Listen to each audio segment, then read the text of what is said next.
بسم اللہ الرحمن الرحیم۔ انسانی زندگی میں بعض اوقات ایسے لمحات آتے ہیں جب الفاظ اپنی معنویت کھو دیتے ہیں اور صرف احساس باقی رہ جاتا ہے۔ آج کی اس گفتگو میں ہم ایک ایسے ہی روحانی سفر پر روانہ ہو رہے ہیں جس کا مرکز درود ابراہیمی ہے۔ یہ محض چند کلمات کا مجموعہ نہیں بلکہ انوار و تجلیات کا وہ سمندر ہے جس میں غوطہ زن ہونے والا کبھی پیاسا نہیں رہتا۔ قرآن مجید کی سورہ الاحزاب کی آیت نمبر 56 میں اللہ رب العزت ارشاد فرماتا ہے، بے شک اللہ اور اس کے فرشتے نبی پر درود بھیجتے ہیں، اے ایمان والوں تم بھی ان پر درود و سلام بھیجا کرو۔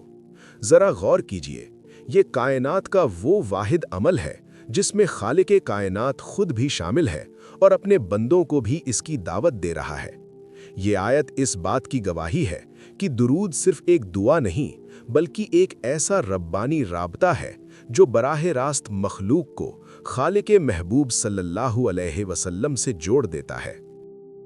روحانیت کی دنیا میں حضرت شمس تبریز کا نام کسی تعارف کا محتاج نہیں۔ وہ فرمایا کرتے تھے کہ درود ابراہیمی کے پردوں میں وہ اسرار چھپے ہیں جو ہر ایک پر عیان نہیں ہوتے۔ ان کے نزدیک درود محض زبان کی جنبش کا نام نہیں بلکہ یہ حالت عشق کا نام ہے۔ وہ اکثر ایک ایسی بات کہتے تھے جو روح کو تڑپا دیتی ہے۔ جو شخص درود پڑھتے وقت محمد مصطفیٰ صلی اللہ علیہ وسلم کو اپنے سامنے حاضر و ناظر محسوس نہیں کرتا، وہ ابھی درود کے دروازے تک بھی نہیں پہنچا۔ شمس تبریز کے مطابق درود وہ نوری دروازہ ہے جس سے گزرنے کے بعد بندہ حضور صلی اللہ علیہ وسلم کے قلب اطہر کی خوشبو محسوس کرنے لگتا ہے۔ یہ خوشبو روح محمدی صلی اللہ علیہ وسلم سے پھوٹتی ہے اور جب یہ کسی مومن کے دل میں اتر جاتی ہے تو اس کا اثر یہ ہوتا ہے کہ وہ دل گناہوں سے بیزار ہو جاتا ہے، وہ اندھیروں سے بھاگنے لگتا ہے اور اس کی تڑپ صرف نور الہی کی طرف بڑھ جاتی ہے۔ یہی وہ باطنی راز ہے جسے لفظوں میں بیان کرنا ممکن نہیں، اسے صرف محسوس کیا جا سکتا ہے۔ اب آئیے اس نقطے کی طرف کہ درود ابراہیمی کو تمام درودوں میں فضیلت کیوں حاصل ہے۔ قرآن کہتا ہے کہ اللہ نے حضرت ابراہیم علیہ السلام کو اپنا خلیل یعنی گہرا دوست بنایا۔ درود ابراہیمی میں اسی خلت اور دوستی کا فیض چھپا ہوا ہے۔ جب ایک بندہ محبت سے یہ درود پڑھتا ہے تو وہ لاشعوری طور پر اس دوستی کے دائرے میں داخل ہو جاتا ہے جو اللہ اور اس کے خلیل کے درمیان ہے۔ نبی کریم صلی اللہ علیہ وسلم کا فرمان عالی شان ہے کہ جو مجھ پر ایک مرتبہ درود بھیجتا ہے اللہ اس پر 10 رحمتیں نازل فرماتا ہے۔ اس کا مطلب یہ ہے کہ درود پڑھنے والا رحمت کے اس حصار میں آ جاتا ہے جس کا مرکز حضور کا نور ہے۔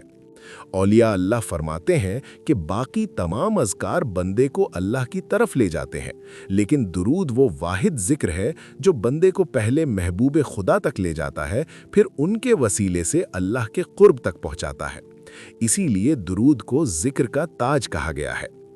شمس تبریز کی ایک نصیحت یاد رکھیے، درود پڑھتے رہو یہاں تک کہ تمہارے دل کی زبان بھی درود کہنا شروع کر دے۔ جب انسان اس مقام پر پہنچتا ہے تو درود محض ایک وظیفہ نہیں رہتا بلکہ وصال بن جاتا ہے۔ اس لمحے بندے اور نبی کے درمیان تمام فاصلے سمٹ جاتے ہیں۔ درود ابراہیمی کا ہر حرف نور نبوت اور محبت ابراہیمی کی ایک لہر ہے۔ جب آپ کہتے ہیں اللہم صلی علی محمد وعلی آل محمد، تو دراصل آپ اس نوری لڑی کا حصہ بن جاتے ہیں جو زمین سے آسمان تک تنی ہوئی ہے۔ اگر نیت پاک ہو تو انسان وقت اور مقام کے تمام حجابات کو چیر کر دربار مصطفی صلی اللہ علیہ وسلم میں حاضری کا شرف پا لیتا ہے۔ یہ وہ مقام ہے جہاں علم پیچھے رہ جاتا ہے اور عشق کے سمندر کی موجیں انسان کو اپنی آغوش میں لے لیتی ہیں۔ وہاں صرف ایک ہی آواز گونجتی ہے اور وہ ہے درود و سلام کی آواز۔ آخر میں آپ سے ایک سوال کرنا چاہتا ہوں، کیا کبھی درود ابراہیمی پڑھتے ہوئے آپ نے اپنے دل میں وہ تڑپ اور وہ قربت محسوس کی ہے؟ اگر نہیں تو آج سے اپنی نیت کو بدل کر دیکھیے۔ درود کو صرف الفاظ نہیں بلکہ روح کی سیڑھی بنائیے۔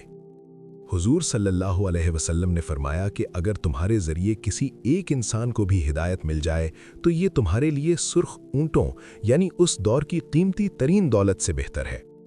اس پیغام کو دوسروں تک پہنچائیں، شاید آپ کی ایک کوشش کسی کے دل میں عشق رسول صلی اللہ علیہ وسلم کی شمع روشن کر دے۔